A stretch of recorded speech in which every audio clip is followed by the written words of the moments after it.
नमस्कार। नरेंद्र मोदी लोकसभा चुनाव ईमानदारी से नहीं बल्कि बेईमानी से जीते हैं और चुनाव आयोग की धांधली से जीते हैं। इस बात का खुलासा एडीआर की एक रिपोर्ट में हुआ है। Association for democratic reforms ADR ने 2024 के लोकसभा चुनाव को लेकर एक दावे में कहा कि 538 संसदीय निर्वाचन क्षेत्रों में डाले गए मतों और गिने गए मतों की संख्या में अंतर है। एडीआर के विश्लेषण के मुताबिक हाल के लोकसभा चुनाव में 362 संसदीय क्षेत्रों में कुल डाले गए वोटों से 5,54,598 वोट कम गिने गए। वहीं 176 संसदीय निर्वाचन क्षेत्रों में कुल डाले गए वोटों से 35,093 वोट अधिक गिने गए। हालांकि इस मामले पर अभी तक चुनाव आयोग इलेक्शन कमीशन की ओर से कोई भी प्रतिक्रिया नहीं आई है और ऐसा लगता है कि चुनाव आयोग इस बात को कोई जवाब भी नहीं देगा, क्योंकि अब तो सरकार भी बन गई है और चुनाव आयोग सरकार के इशारे पर नाचता है। जब चुनाव आयोग चुनाव के समय धांधली हो रही थी, बीजेपी को जबरदस्ती वोट डलवाया जा रहा था और इंडिया गठबंधन के वोट को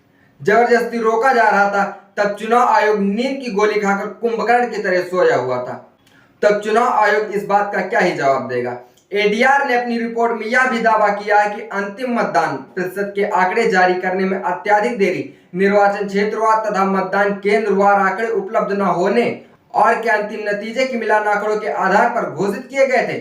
इसकी अस्पष्टता ने चुनाव परिणामों की सत्यता के बारे में चिंता और संदेह पैदा किए हैं। रिपोर्ट में यह भी बताया गया है कि सूरत संसदीय सीट पर कोई मुकाबला नहीं था, इसलिए 538 संसदीय सीटों पर कुल 5,89,691 मतों का अंतर पाया गया। दावा किया गया है कि चुनाव से पहले 6 चरणों के लिए वोटर टर्नआउट पर मतदाताओं की संख्या बिल्कुल सही दिखाई गई थी, लेकिन अंतिम यानी 7वें चरण के मतदान में केवल प्रतिशत के आंकड़े दिए गए और चुनाव आयोग ने पिछले डेटा को हटा दिया।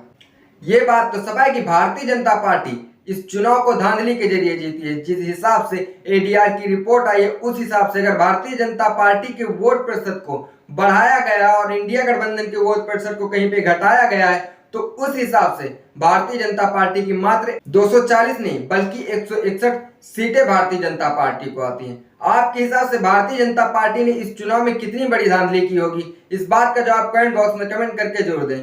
देखते रहिए हालचाल। जय हिंद।